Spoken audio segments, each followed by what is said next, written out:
Assalamualaikum warahmatullahi wabarakatuh. Perkenalkan, kami dari kelompok 5, kelas 2 IA07 yang akan mempresentasikan mengenai finansial teknologi, guna melengkapi tugas dan nilai dari mata kuliah Bisnis Informatika yang dibimbing oleh Ibu Novita.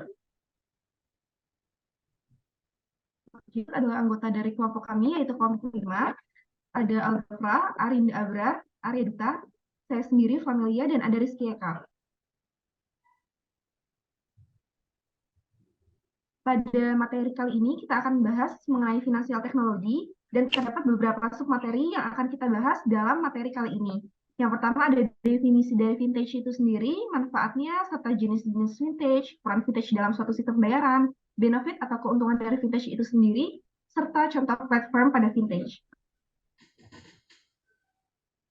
Berikut adalah definisi dari vintage itu sendiri, yaitu inovasi teknologi yang dikembangkan dan dalam bidang finansial sehingga transaksi keuangan dapat dilakukan dengan lebih praktis, mudah, dan efisien. Kemungkinan kita masuk di manfaat dari fintech. Manfaat dari fintech itu bisa mempermudah melakukan transaksi keuangan. Jadi ketika akan melakukan transaksi finansial, kita tidak perlu lagi ke rumah atau pergi ke bank untuk melakukannya. Hanya melalui ponsel pintar segala aktivitas keuangan itu bisa diselesaikan. Kemudian dari manfaat fintech selanjutnya ada akses pendanaan lebih baik. Berkat fintech, teknologi keuangan berkembang pesat hingga menjangkau berbagai kalangan masyarakat. Sehingga semakin banyak orang yang memahami cara mendapat bantuan pendanaan untuk menunjang kegiatan harian mereka. Kemudian manfaat dari fintech ada mempercepat perputaran ekonomi.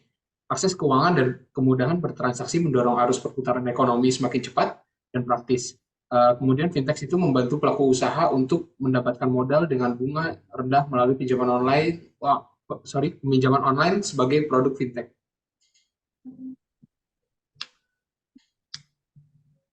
Selanjutnya ada jenis-jenis vintage. Yang pertama, peer-to-peer lending. Jasa keuangan yang menyediakan peminjaman dana untuk modal usaha atau memenuhi kebutuhan. Namun masyarakat harus memperhatikan platform yang resmi, legal, dan terverifikasi oleh OJK. Yang kedua ada crowdfunding. Produk vintage sebagai platform ini mempertemukan pihak yang memerlukan dana dan donatur dengan jaminan transaksi secara aman dan mudah. Tidak hanya untuk pengumpulan donasi, namun juga dalam pengembangan usaha antara investor dan pelaku bisnis. Yang ketiga ada e-wallet. Produk vintage yang menyediakan tempat uang secara elektronik bagi penggunanya. E-wallet ini mempermudah melakukan pencairan dana untuk transaksi di aplikasi lain atau marketplace.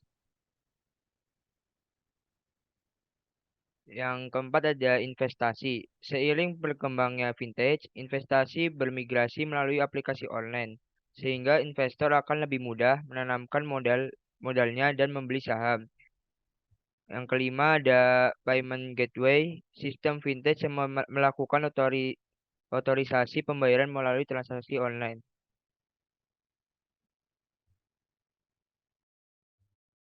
Lalu selanjutnya ada peran fintech dalam sistem pembayaran. Yang pertama menyediakan pasar bagi pelaku usaha. Yang kedua menjadi alat bantu untuk pembayaran, settlement, dan clearing.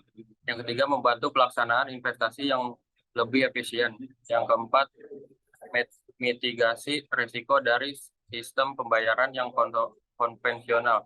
Yang kelima membantu pihak yang membutuhkan untuk menabung, meminjam dana, dan penyertaan modal.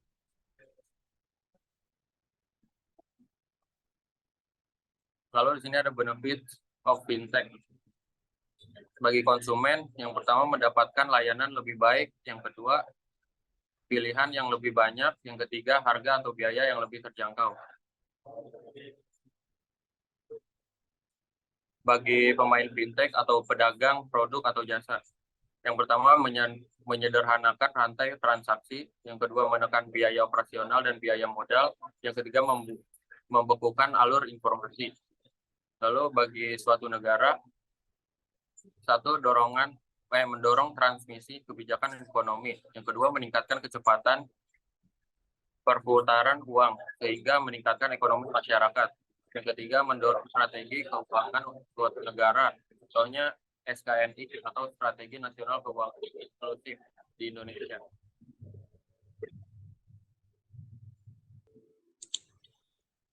Berikutnya contoh platform berbasis fintech. Bibit aplikasi investasi reksadana untuk pemula dalam berinvestasi menjadi pionir dalam penggunaan robo-advisor yang ditujukan untuk membantu pengguna dalam pemilihan produk keuangan. Selanjutnya ada Sendit. Sendit merupakan salah satu startup bidang fintech yang berperan sebagai merchant payment yang berfungsi untuk mempermudah customer dalam membayar ataupun membeli jasa serta barang dari mitra yang telah bekerja sama atau dapat dikatakan sebagai perantara. Selanjutnya ada PayPal. PayPal termasuk ke dalam jenis fintech yaitu payment gateway yang dapat menunjang otorisasi pembayaran online transaction. Oke, baik. Sekian presentasi dari kelompok kami. Mohon maaf apabila ada salah kata, dan tentunya kami terbuka atas kritik dan saran yang diberikan kepada kelompok kami, sehingga dapat menjadi progres untuk lebih baik lagi ke depannya. Sekian dari kelompok kami, yaitu kelompok 5. Wassalamualaikum warahmatullahi wabarakatuh.